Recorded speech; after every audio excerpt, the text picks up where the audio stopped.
오늘 본문 말씀을 보면 이렇게 시작을 하고 있습니다. 오늘 25절에 여자가 이르되 메시아 곧 그리스도라 하는 이가 오실 줄을 내가 아노니 그가 오시면 모든 것을 우리에게 알려주시리라 라고 이렇게 하고 있습니다. 무슨 말을 지금 이 사마리아 여인이 하고 있습니까? 이 사마리아 여인은 오래전부터 메시아에 대해서, 그리스도에 대해서 들었을 뿐만 아니라 그 메시아 대신 그 그리스도를 기다리고 있다는 것입니다. 그 그리스도, 그 메시아가 누군지는 모르지만 성경에 예언된, 그리고 우리가 들어왔던 그 메시아가 오면 나의 허물에 대해서, 나의 죄악에 대해서 그분이 말씀하실 것이고 또 그것을 해결하실 방법을 알려주실 것이다 라고 이렇게 지금 이야기를 하고 있는 것입니다. 지금 이 사마리아 여인은 이 이야기를 할 때에 그냥 하는 것이 아니라 말씀에 근거해서 하고 있습니다. 어떤 말씀일까요?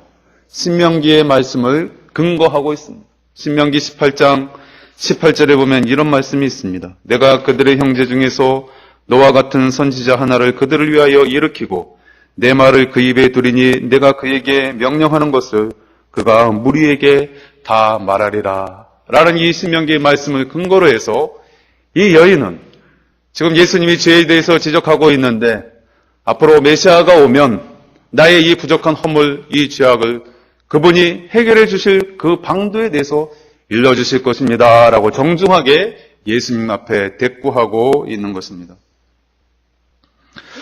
그런데 한 가지 아쉬운 것은 그녀가 그렇게 고대하고 있고 자신의 죄 문제를 해결해 줄 그 메시아가 바로 자신의 육신의 눈앞에, 바로 코앞에 있다라는 사실을 망각하고 있다는 것이지요. 이것은 우리도 오늘 현대를 살아가는 우리들도 별반 다르지 않을 것입니다. 우리는 늘 주님을 면전에 두고 살아갑니다. 늘 말씀이 가까이 있고 또 교회당에 나와서 예배하고 또 진리 안에서 우리는 거하고 있습니다. 늘 주님이 우리 곁에 계신 정도가 아니라 아예 우리 안에 들어와서 임재하여 계십니다. 그런데 어떻습니까? 우리는 진리는 저 밖에 있고 교회에 있을 때는 예수님이 곁에 계신 것 같고 하나님을 만나는 것 같지만 우리가 사회에 나가고 밖에 나가면 그 진리는 더 멀어져 있는 것 같고 하나님은 그저 내 마음에 있는 것이 아니라 저 우주의 한 행성, 먼 그 하늘에 계신 그 하나님으로 이렇게 착각하며 살 때가 많이 있다는 것입니다. 오늘 이 여인이 그랬습니다. 진리를 바로 코앞에 두고 진리를 이야기하고 있습니다. 여인은 아직 그때까지만 하더라도 깨닫지 못하고 있는 것입니다. 단지 그 메시아에 대해서 기대감을 가지고 소망하면서 메시아 대신 그 예수님 앞에 메시아를 논하는 그런 일을 하고 있는 것입니다. 이때 예수님께서는 이제 때가 무르익었다. 내가 이제 내 정체성을 밝혀야 되겠다. 작심하시고 단도직입적으로 너가 찾는 그 메시아, 너가 이야기하는 그 그리스도가 바로 나다라고 이렇게 이야기하고 있습니다. 26절에 예수께서 이르시되 네가 말하는 내가 그라 하시니라 라고 이렇게 단도직입적으로 너가 이야기하는, 네가 찾고 있는 네 문제를 해결해 줄 그리스도 메시아는 바로 네 눈앞에 있는 바로 나다라고 이렇게 소개하고 있습니다. 이렇게 예수님이 자신의 정체성에 대해서 정중하게 그리고 진지하게 지금 드러낼 아주 중요한 찰나에 오늘 이 눈치 없는 제자들이 들이닥치고 있습니다. 27절에 보니까 이때 제자들이 돌아와서 예수께서 여자와 말씀하시는 것을 이상히 여겼으나 무엇을 구하시나이까? 어찌하여 그와 말씀하시나이까? 묻는 자가 없더라 라고 했습니다. 지금 이 중요한 순간에 이 눈치코치 없는 이 제자들이 마을에 들어갔다가 마을에서 먹을 것을 구하고 막 돌아와서 예수님과 함께 이 시장한 이 허기를 달래려고 하고 있는 것입니다. 그런데 보아하니 지금 자신의 스승 예수님이 어떤 한 여인과 이야기를 하고 있습니다. 그런데 오늘 말씀해 보니까 이상히 여겼으나 라고 했습니다. 왜 이상히 여겼을까요? 그 당시 사회 풍토로는 랍비가 길거리에서 여자와 대화할 수 없게 되어 있었습니다. 유대인은 길거리에서 남자와 여자 사이에 대화하는 것이 허용되지 않았습니다. 심지어 부부 사이라 할지라도 가정에서는 이야기할 수 있으나 길거리에서 이야기하면서 다닐 수 없는 그러한 사회적인 풍토가 있었던 것입니다. 그런데 오늘 예수님이 어떤 한 여인과 이야기를 하고 있으니 이상히 여겼다라는 것입니다. 그런데 그 이야기가 더 이상한 것입니다. 왜요? 예수님은 랍비 정도가 아니라 메시아입니다. 구주입니다. 제자들은 지금 하나님 대신 예수님을 따르고 있는 중 아닙니까? 그런데 오늘 그 제자들이 예수님이 한 여인과 대하는 모습을 보고 이상히 여겼다라는 이 말씀은 아직도 이 제자들은 3년씩이나 예수님을 따라다녔던 이 제자들은 예수님이 온전한 하나님의 아들이라는 사실을 그들을 체험적으로 온전히 인격적으로 누리고 있지 못하다는 것을 반증하고 있는 것밖에 되지 못하는 것입니다. 이것은 우리도 마찬가지일 것입니다. 우리가 오랫동안 신앙생활합니다. 여전히 주님을 가까이 모시고 있다라고 생각하고 주님을 예배한다라고 생각합니다. 그러나 때로는 이 사회적인 통념과 또 우리의 육신적인 보이는 것들과 여러 가지 그런 이해관계가 얽혀져서 예수님을 온전히 나의 주인님으로 모시지 못하는, 예수님을 살아계신 하나님으로 받아들이지 못하는 그러한 이중잣대가 얼마나 많이 있는지 알지 못하다는 것입니다. 그러한 중에서라도 우리가 정말 갈급한 심령이 되어진다라면, 정말 주님을 고대하고 그 말씀을 갈급해 한다라고 한다면 우리의 태도는 달라질 수밖에 없는 것입니다. 오늘 이 상황, 굉장히 낯설고 또 사람 만나는 것을 꺼리는 대인 기피증이 있던 이 사마리아 여인이 지금 예수님과 면전에서 대화하는 것도 벅찬데 그것도 감당할 수 없을 지경인데 지금 예수님의 제자들까지 들이닥쳤으니 얼마나 당황했을까? 그런 인간적인 생각을 하게 되어집니다. 아마도 보통의 경우라면, 예전의 경우라면 이 사마리아 여인은 그 자리를 회피했을 것입니다. 도망가 버렸을 것입니다. 그러나 어찌된 일인지 이 사마리아 여인은 그 자리를 떠나지 아니했습니다. 아니, 떠날 수가 없었습니다. 왜 그렇습니까? 오늘 이 사마리아 여인은 자신의 심령에 불이 붙기 시작하는 것입니다. 자신의 죄를 지적했을 뿐만 아니라 그 죄의 문제를 해결해 줄 수 있는 그 메시아가 다른 데 있는 것이 아니라 바로 자기 눈앞에, 자기가 그토록 오래전부터 들어왔던 그 그리스도에 대해서, 메시아에 대해서 바로 눈앞에 보고 있으니 그 심령 가운데 불이 붙기 시작한 것입니다. 그의 죄악된 마음에 불이 붙기 시작한 것입니다. 그러니 어찌 그 자리를 떠날 수 있었겠습니까? 온 신경이, 온 마음이 지금 진리에 집중하고 있는 것입니다. 진리 대신 예수님께 집중하고 있는 것입니다. 다른 유대인 남자는 상관이 없습니다. 다른 사람들이 지금 어떻게 보고 있는지 이제는 상관이 없습니다. 자기의 마음 가운데 죽어있던 그러한 말씀의 씨앗이 지금 생동감 있게 꿈틀거리기 시작하는 것입니다. 예전에 들었던 그 말씀, 신명기 18장에 있던 그 선지자가 오면 말하여 주리라고 했던 그 이야기, 그 말씀이 이제는 생동감 있게 막 꿈틀거리면서 마음에 불이 붙기 시작하는 것입니다. 우리의 심령이 그러해야 할 줄 믿습니다. 우리가 말씀을 들을 때에 냉랭한 가운데에 듣는 것이 아니라 우리의 얼어붙은 마음, 냉랭했던 그런 심령 가운데, 죄악 가운데 있던 그 심령 가운데에 살아계신 하나님의 말씀의 씨앗이 뿌려지면 우리의 마음에 불붙는 그러한 것들이 우리가 날마다 있어야 할 것입니다. 왜요? 말씀은 살아있는 하나님의 말씀이기 때문입니다. 생명력이 있기 때문에 그러합니다. 그 말씀이 뿌려질 때에 우리의 심령이 불붙는 것 같은 것은 기적이 아니라 너무나 자연스럽고 너무나 당연한 것입니다. 이러한 것이 우리 가운데 사라졌다라고 한다면, 너무나 오래전의 경험이다라고 한다면 우리는 다시 한번 우리 스스로를 점검해 보아야 할 것입니다. 오늘 이 사마리아 여인도 그 자리에 가만히 있을 수 없었습니다.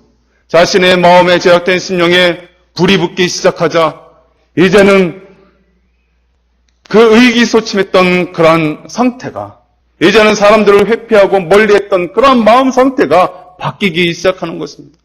자신의 죄악에 불이 붙기 시작하고 진리 대신 그 예수님의 말씀에 통해서 자신의 심령이 불이 붙자 움직이기 시작하는 것입니다. 그래서 오늘 28절, 29절에 보니까 여자가 물동이를 버려두고 동네에 들어가서 사람들에게 이르되 내가 행한 모든 일을 내게 말한 사람을 와서 보라. 얘는 그리스도가 아니냐 하니 이렇게 이야기했습니다. 이 여인은 그 즉시 불이 붙는 그 즉시 동네로 뛰어들어갔습니다. 이전에는 사람들의 얼굴을 쳐다보지도 않고 만나지도 않고 오히려 피해 다녔던 그녀가 동네 한복판에 들어가서 말씀에 마음에 불이 붙자마자 동네로 들어가서 그 복음을 전하기 시작하는 것입니다. 내가 이전에 행했던 그 모든 것을 알고 계시는 그 주님을, 그리스도를 와서 한번 봐라. 너희들도 와서 그 진리 되신 예수님을 만나서 너희들의 문제를 해결해 받도록 해봐라. 너희들의 가라앉은 심령 가운데에 벚꽃과 같은 생수와 같은 그 경험을 너희들도 당신들도 해보라라고 권면하고 있는 것입니다. 얼마나 급했으면 오늘 이 여인이 자신의 재산과도 같은 이 물동이도 내버려두고 그렇게 뛰쳐 나아갔을까요? 이제는 그 물동이, 그 물을 깃는 그 물동이는 아무것도 아닌 것입니다. 한번 마시면 또 마시게 되어지는, 가입한 심령에 다시 한번 또 물을 마셔야만 할 수 있는, 물을 퍼야 하는 그 물동이, 그러나 그것은 필요치 않습니다. 왜요? 이제는 생수를, 정말 진정한 생수를 만난 것입니다. 영원한 생수를 만난 것입니다. 보화를 만난 것입니다. 그러니 그 물동이가 무슨 상관이 있겠습니까? 영원히 샘솟는 그 생수를 이제 공급받았으니 이런 하찮은 물동이, 물질적인 것은 아무렇지도 않다는 것입니다. 이전까지는 사람을 두려워하였으나 이제는 사람을 그리워합니다. 이제는 저 사람이 나를 어떻게 바라볼까 여기에 목을 메었지만 이제 저 사람도 예수님을 만나야 될 텐데, 내가 만났던 그 진리 되신 예수님, 저 사람도 만나고 그 가라앉은 심령이 가라앉은 영혼 가운데에 생수가 되어져야 할 것인데 하나님이 저들도 만나주어야 할 텐데, 이렇게 바뀌고 있는 것입니다. 그래서 이 여인은 당차게 예전과 다르게 와서 보라, 너희들도 와서 만나서 너희도 영원한 생수 되신 예수님을 통해서 너희의 문제를 해결한 바다라 라고 이렇게 하고 있는 것입니다. 이것이 어떻게 보면 온전한 신앙생활의 신앙인의 모습이 아닌가 그런 생각을 하게 되어집니다. 예수님을 진정으로 만난 사람은 이렇게 180도 변화될 수밖에 없는 것입니다.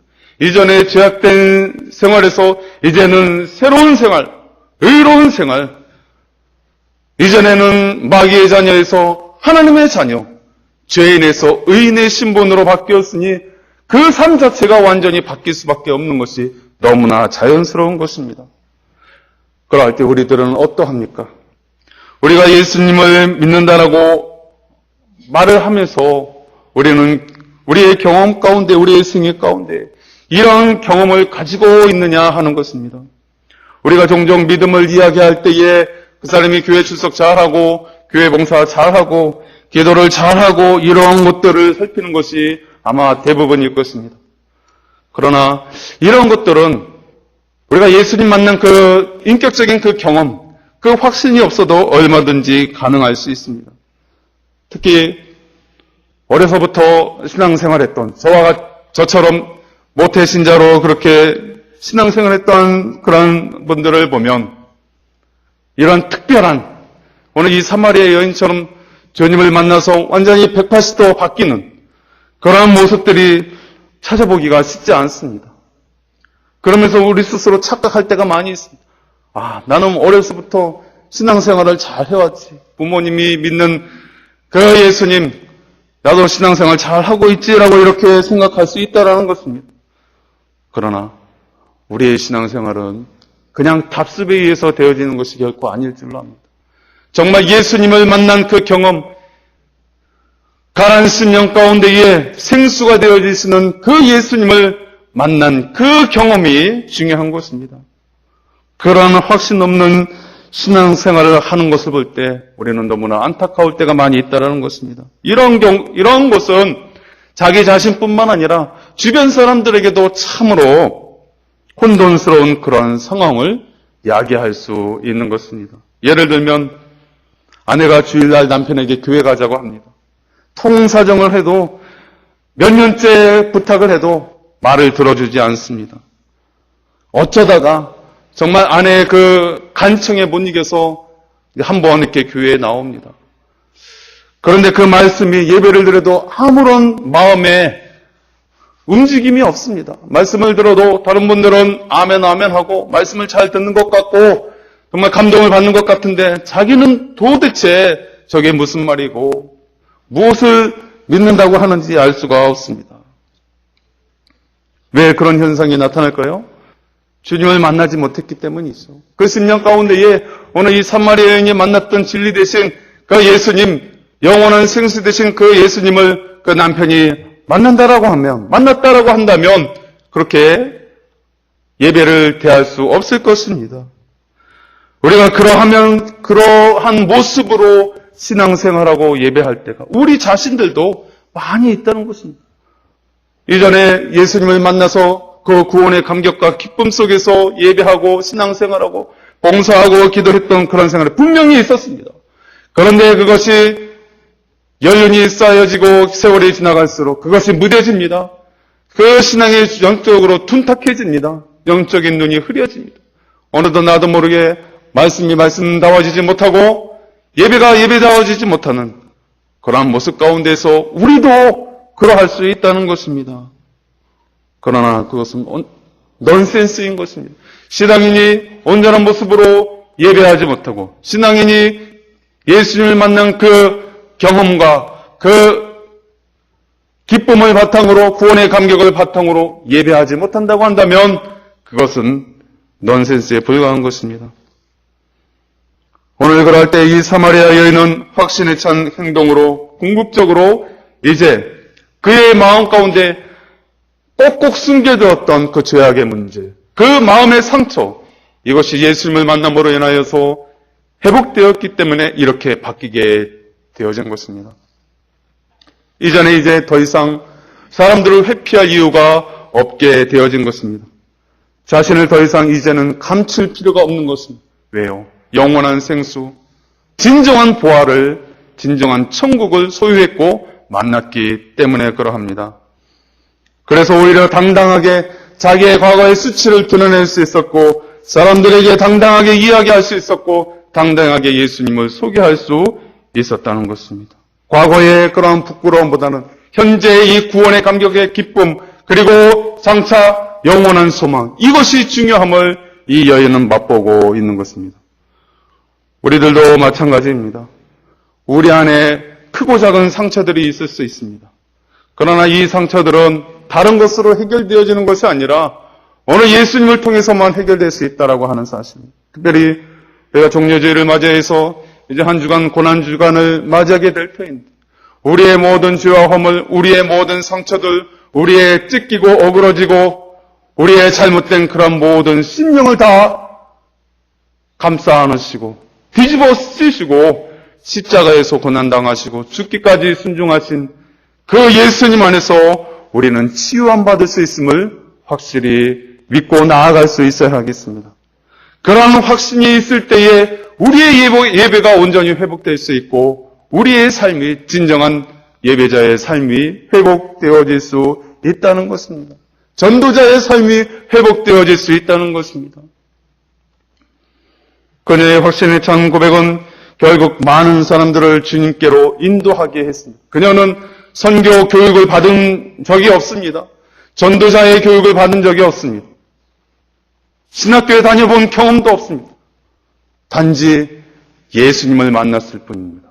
예수님을 만나서 자기의 어그러지고 찌그러진 죄악의 문제들, 상한 신령을 한번 어루만짐을 당했을 뿐인데 그 즉시 이 여인은 전도자가 되었습니다. 선교사가 되었습니다. 자신의 동네에 들어가서 복음을 증거하였고 마을 사람들을 예수님께로 인도하였다라는 사실입니다. 30절에 그들이 동네에서 나와 예수께로 오더라 했습니다. 이 여인이 자기가 만난 그리스도 메시아를 너희들도 와서 보라라고 했을 때 사람들이 예수님께 나와왔다라고 했습니다. 확신에 찬 이 연약한 한 여인이 마을 전체를 변하게 한 것입니다. 예수님 믿게 하였다는 사실입니다. 말씀을 정리하겠습니다. 영원한 생수는 한두 사람에게 필요한 것이 아니라 모든 사람에게 다 필요한 것입니다. 그래서 예수님이 제자를 부르셨고 오늘 유대인들이 회피하는 그 사마리아 땅에 예수님이 나아가신 것입니다. 그리고 그 한 여인을 만나신 것입니다. 오늘 이 우물가의 이 사마리아 여인처럼 우리가 예수님을 만난 그 경험이 있다라고 한다면 우리는 현장으로 달려가야만 합니다. 주님은 모든 사람들에게 다 필요한 것입니다.